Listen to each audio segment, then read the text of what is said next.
Assalamualaikum warahmatullahi wabarakatuh. Kami dari kelompok 5 mata kuliah mitigasi bencana yang beranggotakan saya sendirian dari Ki Hamdani, Astri Widyaningrum, Lailatul Hidayati, dan Putri Tasyana. Di sini kita akan membahas tentang Ring of Fire, yang mana kita ketahui Indonesia sendiri terdiri dari beberapa pulau, yang mana pulau tersebut sangat banyak sekali gunungnya. Dimulai dari Pulau Jawa yang mempunyai deretan gunung-gunung, adapun Pulau Sumatera dan Kalimantan. Di sini kita akan membahas tentang definisi Ring of Fire, wilayah atau daerah mana saja yang termasuk Ring of Fire, posisi wilayah Indonesia terhadap Ring of Fire yang akan dijelaskan oleh teman saya. Ring of Fire atau disebut dengan cincin api merupakan zona di mana banyak aktivitas seismik yang terdiri dari busur vulkanik dan palung yang ada di dasar laut. Zona ini tuh berbentuk seperti tapal kuda dan memiliki panjang sekitar 25.000 mil atau setara dengan 40.000 km yang membentang dari barat daya Amerika Selatan di bagian timur hingga ke tenggara benua Australia di bagian barat. Pada zona cincin api inilah banyak terjadi gempa bumi dan letusan gunung berapi. Nah, sekitar 90% dan 80%-nya itu merupakan gempa bumi yang terbesar di dunia, serta 75%-nya itu mencakup letusan gunung berapi aktif yang ada di dunia. Daerah gempa berikutnya sekitar 5-6% dari seluruh gempa dan 17% dari gempa yang terbesar di dunia merupakan zona Sabu Alpide yang membentang dari Jawa ke Sumatera, Himalaya, Mediterania hingga ke Atlantika. Antar lempeng akan berubah posisi dan ukuran sekitar 1-10 cm per tahunnya. Nah, jika terjadi desakan antar lempeng secara horizontal, maka akan terjadi gempa bumi.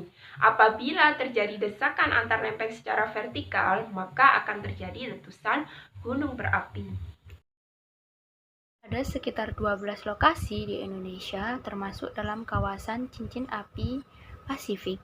Dengan rincian lokasi yaitu sebagai berikut.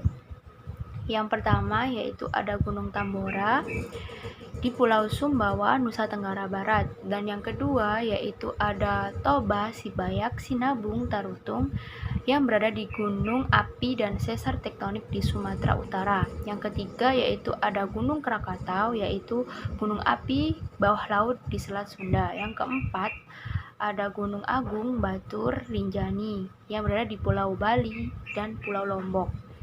Yang kelima yaitu ada Gunung Semeru, Penanggungan, Bromo, Ijen, Kelut yang berada di Jawa Timur.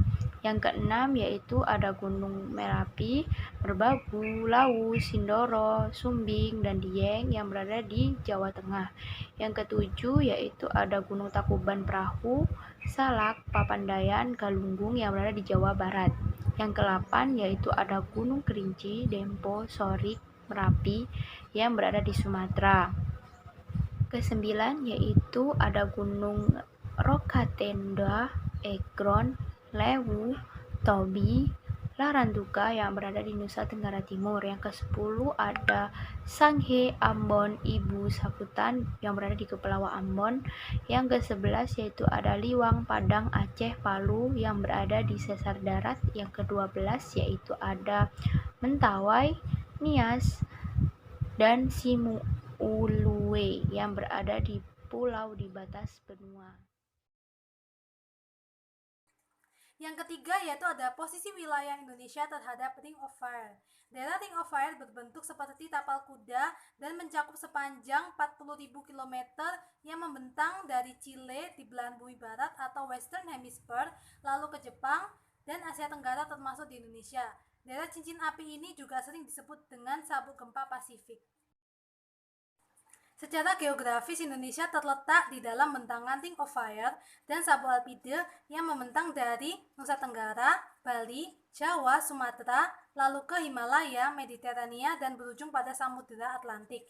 Nah, karena Indonesia ini terletak di dalam zona Ring of Fire, maka Indonesia ini memiliki jumlah gunung berapi yang terbanyak di dunia, yaitu sekitar 130 gunung berapi. 10% dari jumlah keberadaan gunung berapi di dunia, dan 17 diantaranya masih merupakan gunung yang aktif. Nah, gunung berapi di Indonesia ini tersusun dari zona subduksi lempeng Eurasia dan lempeng Indo-Australia.